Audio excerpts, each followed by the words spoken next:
네 번째 책, 대한민국 부동산 초보를 위한 아파트 투자의 정석. 저자는 제네시스 박이고요. 출판사는 비즈니스 북스입니다. 총 303페이지고 진행하겠습니다. 38페이지, 저자의 아버지의 경우 사업이 부도난 후에 늘 어딘가로 나갔다가 밤늦게 돌아옵니다.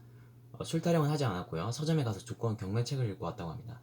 여기서 제 생각은요, 사업에 실패한다거나 일이 잘 안 풀릴 때 술에 의지하는 사람들을 자주 보았습니다. 특히 저자의 아버지의 경우 부도가 났음에도 절망하지 않고 끊임없이 이 상황을 이겨내기 위해 공부를 했습니다. 정말 대단하고 현명하다는 생각을 했습니다. 절망하고 술에 빠지는 건 현상을 전혀 이겨낼 수 없겠죠. 69페이지, A와 B 케이스가 있습니다. 아파트를 살 때. 첫 번째, 대출받기. 장점은 내 집 마련, 그리고 실거주로 인한 효용이 있고요. 집값 상승에 대한 리스크 해지. 단점은 대출 상한 리스크 부담이 있고요. 현금 흐름 부족에 따른 삶의 질이 저하가 됩니다. 집값 하락 리스크가 부담이 되고요. 대출 안 받습니다. 장점은 대출 상한 부담 없죠. 현금 흐름 충분하죠. 집값 하락 리스크 없이 현상 유지하죠. 마지막 단점, 내 집 마련 기약 없습니다. 전세 혹은 월세 거주이고요.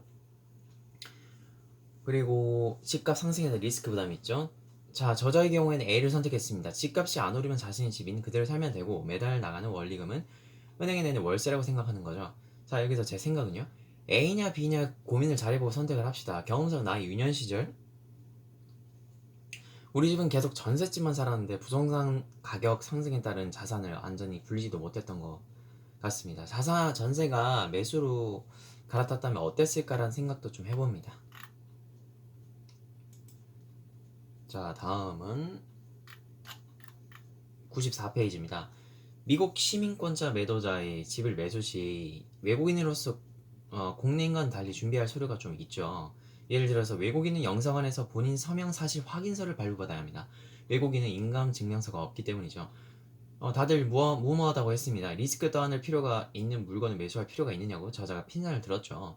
준비만 잘하고 내가 공부를 해서 상대보다 더 많이 한다면 리스크는 충분히 제거할 수 있다고 판단했고요.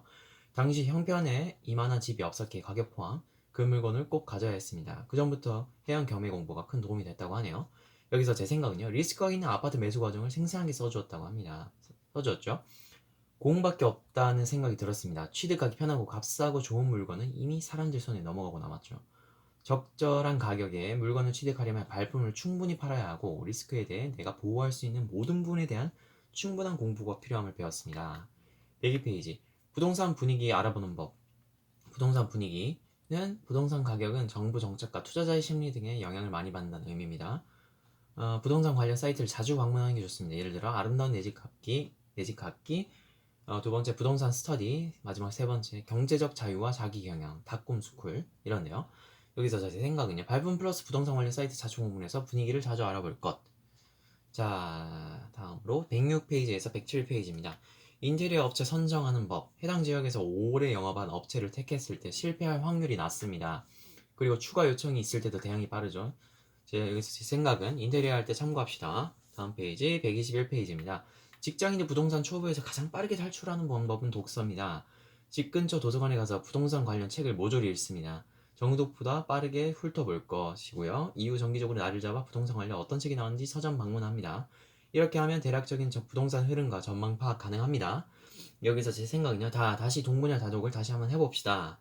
자, 다음 페이지 123페이지입니다. 100권의 책보다 10번의 강의가 낫습니다. 10번의 강의보다는 한 번의 실행이 더 낫다고 합니다.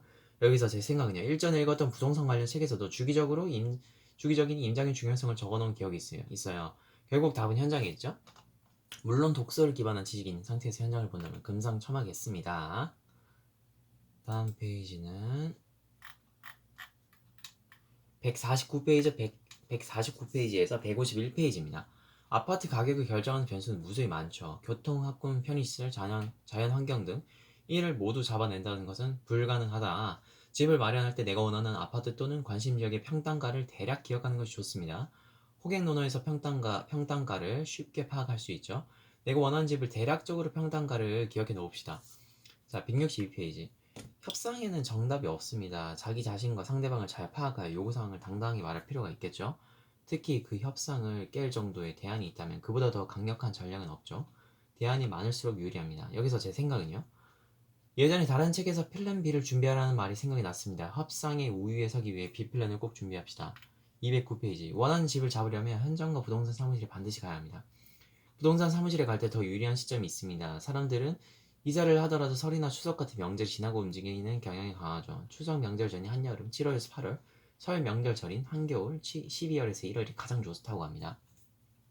부동산에서 먼저 보여주는 물건은 그동안 잘 팔리지 않았거나 사정이 있는 경우일 수도 있습니다. 적절히 잘 활용해야겠죠? 꼭 한 군데 집착할 필요 없습니다. 다른 부동산 사무실을 통해서 원하는 물건 찾읍시다. 여기서 제 생각이요. 팁 참고하고요. 여러 군데 많은 집을 직접 보는 게 중요하다라는 생각이 들었습니다.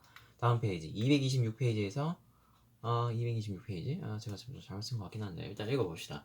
자, 내 집 마련을 하면서 가장 중요한 것을 하나만 고르라고 한다면 주저없이 즉시 실천을 꼽을 것이다. 지나치게 꼼꼼하기보다 적당한 선에서 판단하는 것이 중요. 이를 숫자로 표현한다면 60에서 70%, 즉 내 집 마련에서 100% 만족하는 집을 찾는 것은 있을 수 없는 얘기. 80에서 90% 완성도를 높이는 데 힘쓰기보다 적당한 선에서 의사결정이 필요합니다. 그래야 정확한 타이밍에 맞춰 좋은 가격에 집을 마련할 수 있죠. 여기서 제 생각은요. 집이라는 게 나만 보는 게 아니라 다른 사람도 함께 보는 것이기 때문에 그런 것 같다. 여러 군데 알아보고 안목을 갖추는 게 나에게 우선적으로 해야 할 일일 듯. 다음으로 239페이지. 내가 산 집의 집값이 오릅니다. 다만 그건 내 돈이 아니죠. 집을 팔아야 차익이 진짜 내 돈이 됩니다. 문제가 되는 건 좋은 기분에 기치지 않고 소비가 늘어나는 경우, 이를 자산 효과, asset effect 또는 부의 효과, wealth effect라고 합니다. 우리는 이런 우를 범해서는 안 됩니다. 여기서 제 생각은요. 네, 정말 조심해야겠다는 생각이 들었습니다. 다음으로 250페이지. 대출 진행 시에 두 가지가 가장 중요합니다. 금액과 금리입니다. 당시 저자의 경우 금액에 맞춰 대출을 실시했죠. 금리는 다소 높게 설정할 수밖에 없었습니다. 상황이 급박할 때 모든 걸 가질 수 없음을 받아들이고 최선의 선택을 해야 한다고 저자는 말합니다. 여기서 제 생각은요. 완벽한 조건의 선택을 하면 좋겠지만 모든 걸 가질 수 없으므로 최선의 선택을 하자라는 게 제 생각이었습니다. 자, 다음은 256페이지. 신축. 장점은 옵션으로 발코니 확장 가능합니다. 각종 커뮤니티 있습니다. 피트니스 센터, 골프 연습장, 수영장, 키즈카페 등 부대시설 마련한 곳도 속속 생겨납니다. IoT, 스마트폰으로 집안의 온도와 조명 조절 가능하죠. 미세먼지 대비 자동 공기청정 시스템 갖추고 있죠. 단점, 주변에 버스 정류장, 지하철역이 너무 멀거나 학교도 없다면 어떻게 해야 할까요? 구축, 장점, 신축 대비 주변에 인프라가 이미 갖춰져 있죠. 직장 접근성과 자녀 교육에 유리한 점이 많습니다. 단점, 오래되어 구조가 아쉽죠. 커뮤니티 시설 없죠. 여기서 제 생각은요. 새 아파트는 시간이 지나면서 다시 구축이 되기 마련입니다. 정답은 없다. 아파트 선택 시에 가장 중요한 점은 무엇인지 결정한 뒤 나에게 가장 맞는 아파트를 선택해야 할 것입니다. 나에게 있어서 가장 중요한 아파트 기준은 1. 직주 근접성, 직장과 가까운가. 2. 직장에 가는데 교통망이 편리한가? 출퇴근 버스가 시간대로 잘 있는가? 3. 공원, 도서관, 상업시설, 마트, 헬스장이 있는가? 직장과 가까우면 좋겠지만 그렇지 못하다면 교통망이 편리한지도 중요합니다. 그리고 주변에 꼭 공원, 도서관, 상업시설이 있었으면 좋겠습니다. 현재 내 직장 기준으로 최선의 선택을 해봐야 할 것 같습니다. 자, 다음으로 271페이지. 미분양 정보는 국토교통부 홈페이지 정보 공개, 사전 정보 공개, 주택, 그리고 토지, 미분양 주택 현황에서 파악 가능합니다. 참고하고요. 275페이지. 부동산 가격 상승은 다음과 같이 순서로 이어집니다. 구축 아파트에서 신축 아파트, 분양권, 재건축 재개발, 그 다음으로 주상복합 나홀로 아파트. 이때 상승 흐름의 거의 마지막 단계인 주상복합 나홀로 아파트까지 오를 경우 아파트 가격에 거품이 꼈다는 증거겠죠. 참고하시고요. 277페이지. 담보대출을 받을 때 고정금리가 나은지 변동금리가 나은지 문의하는 분들이 많습니다. 저자는 고정금리를 추천하죠. 예측 가능성이 높죠. 이를 바탕으로 불필요한 에너지 낭비를 줄일 수 있고요. 기간은 최장기인 35년으로 해서 매달 나가는 원리금을 최소화해야 합니다. 현재 100만원 35년 후 100만원보다 가치가 훨씬 크다는 점을 기억해야 합니다. 세출 원리금을 일정 금액으로 고정한다면 똑같은 금액을 상환하더라도 미래에 훨씬 낮은 금액을 상환하게 되죠. 여기서 제 생각은요. 고정 변동금리 어떻게 하나 생각했었는데 좋은 팁입니다. 286페이지. 양도세를 줄이려면 필요 경비를 많이 챙겨줘요. 이에 따른 양도세 과세 표준을 낮추는 것이 절세의 지름길입니다. 양도세 필요 경비는 주택을 취득하면서 사용한 경비죠. 법에 정해져 있는 필요 경비로 인정됩니다. 세시, 발코니 확장, 상하수도 배관 공사, 발코니 교체, 보일러 교체, 각종 수수료, 법무사, 세무사, 중개 수수료 등 취득세, 양도소득세 신고서 작성 비용, 소유권 이전과 직접 연관된 소송 비용 등 필요 경비 인정받을 수 있습니다. 이와 관련된 증빙 항목 필요하죠. 현금, 영수증, 카드 결제와 같은 적격 증빙 필요합니다. 증빙 항목은 최대한 많이 챙겨줄 것이라고 하네요. 여기서 제 생각은요. 단순하게 생각해서 부동산 관련 돈 들어가는 건 모조리 영수증을 모아놓고 보관해 놔야 할 것 같네요. 파일처럼 넣어놔도 되고요. 차후 세금 처리 관련 절세 혜택에 도움이 되도록 합시다. 자, 다음으로 296페이지. 초지에 일관할 것. 청약에 꾸준히 도전하거나 구축 아파트를 매수하는 것. 둘 중 하나를 선택해서 밀고 나가야 합니다. 구축 아파트 매수는 금매, 경매, 공매 등 여러 가지 방법이 있습니다. 최악의 시나리오는 계속해서 청약에 도전하다가 전세금이 너무 크게 올라서 그제야 기존 아파트 매수로 돌아서는 경우죠. 이때는 이미 구축 아파트 가격이 역시 더 올랐을 가능성이 큽니다. 여기서 제 생각은요. 청약은 점수가 너무 낮아 하늘의 별 따기인데 다가 내가 원하는 입지 아파트를 구하기 어려운 단점이 있죠. 구축의 경우에는 내가 원하는 입지를 선택할 수가 있습니다. 인플레이션으로 인해 자산의 가격은 길게 보면 계속적으로 상승하죠.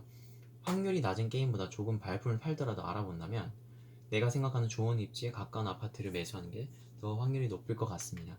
302페이지. 주택시장은 급변합니다. 그에 따라 정부 역시 갖가지 규제책을 내놓죠. 이럴 때일수록 기본에 충실해야 합니다. 기본은 쉽게 얻은 것은 쉽게 나간다는 것. 세상에 공짜 점심은 없다는 것. 내가 좋아하는 지역과 물건이면 남들도 같다는 것. 여기서 제 생각은요. 노력, 공부, 독서, 발품 팔며 제대로 해봅시다. 이상입니다. 들어주셔서 감사합니다.